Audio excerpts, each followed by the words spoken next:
विनोद खन्ना जब महेश भट्ट पर हुए आग बबूला, भरे स्टूडियो में जड़े थप्पड़।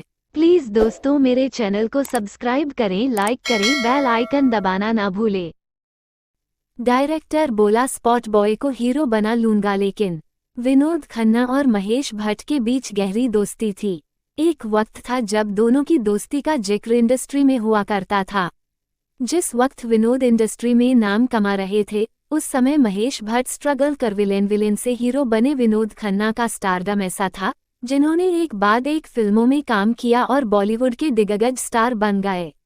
एक दौरा था कि हिंदी सिनेमा के दिग्गज कहने लगे थे कि ये वो स्टार है जो अमिताभ बच्चन के स्टारडम को खत्म कर सकता है।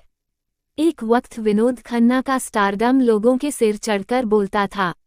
अपने करियर के पीक के वक्त विनोद खन्ना इंडस्ट्री के सफलतम एक्टर्स में सबसे आगे चल रहे थे। महेश भट्ट के शुरुआती दिनों में विनोद खन्ना ने उनका काफी साथ दिया। दोनों के बीच काफी अच्छी दोस्ती थी, लेकिन फिर अचानक से सब खत्म हो गया। विनोद खन्ना और महेश भट्ट के बीच गहरी दोस्ती थी। एक वक्त था जब दोनों की दोस्ती का जिक्र इंडस्ट्री में हुआ करता था।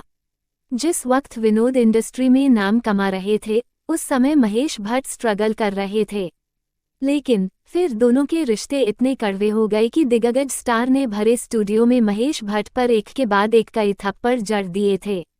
क्या हुआ था, चलिए आपको बताते हैं। विनोद खन्ना ने जब शुरू की दूसरी पारी, दरअसल विनोद खन्ना की मां का जब निधन हुआ तो वह सदमे में चले गए। मां के निधन के बाद बेहाल विनोद खन्ना को महेश भट्ट ने सलाह दी कि वो अध्यात्म का सहारा लें। मन को शांत करने के लिए विनोद खन्ना ओशो रजनीश के आश्रम में जाकर रहने लगे थे। हालांकि कुछ वक्त बीतने के बाद विनोद खन्ना ने इंडस्ट्री में वापसी की और इंसाफ फिल्म से उन्होंने अपनी दूसरी पारी की धमाकेदार शुरुआत की।